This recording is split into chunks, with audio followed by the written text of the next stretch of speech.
Bonjour et bienvenue dans l'activité 5 de ce cours.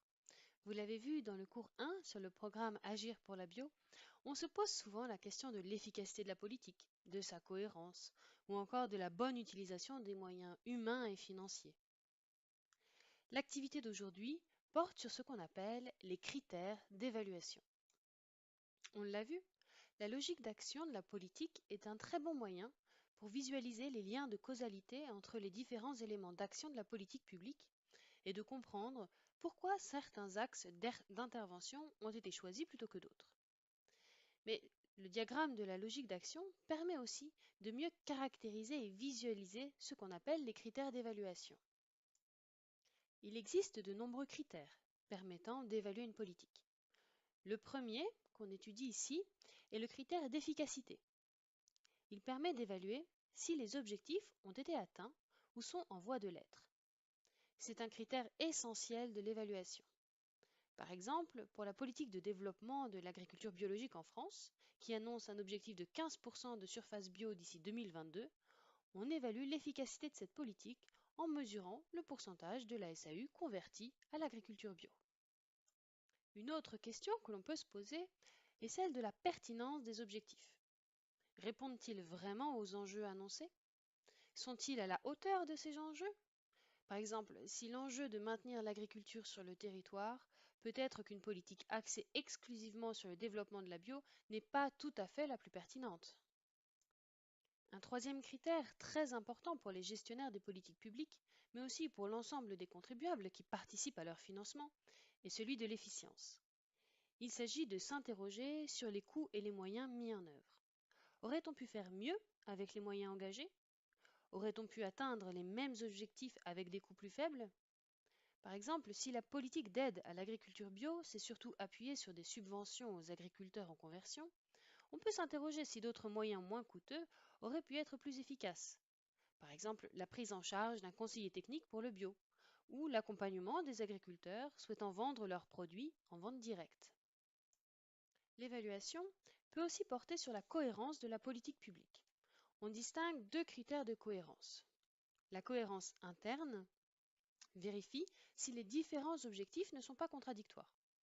Par exemple, vouloir augmenter la demande pour des produits bio en Languedoc-Roussillon pourrait inciter à consommer des produits bio importés sans pour autant en favoriser la demande des produits locaux. L'objectif d'installation en agriculture bio n'est pas forcément complètement cohérent avec celui d'augmenter la consommation de produits bio. Le premier objectif aurait pu être de favoriser la demande pour des produits bio locaux. Un autre élément de cohérence interne concerne l'adéquation des moyens avec les objectifs.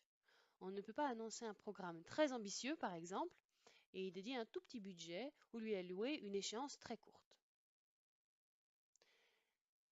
On parle ensuite de cohérence externe.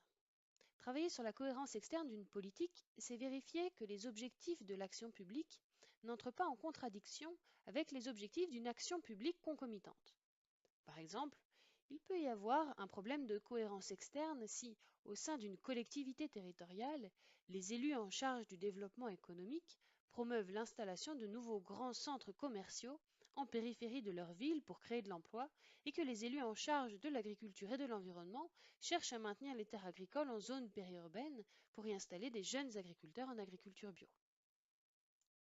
Enfin, l'évaluation peut permettre d'apprécier l'utilité d'une politique publique, c'est-à-dire d'estimer si les effets produits répondent bien aux enjeux annoncés et si on peut espérer qu'ils persisteront une fois le projet ou la politique terminée. Par exemple, si l'enjeu d'une politique publique est de lutter contre l'exclusion sociale, il faut s'interroger si les effets attendus, par exemple l'amélioration de l'emploi des jeunes, sont à la hauteur des enjeux. En effet, une politique axée sur les jeunes oublierait tout un pan de la société en marge, comme les retraités pauvres ou les personnes en situation de handicap. Si de plus, la réduction du chômage des jeunes est obtenue par des emplois aidés de courte durée et n'amenant pas de qualifications supplémentaires, l'effet risque d'être peu durable.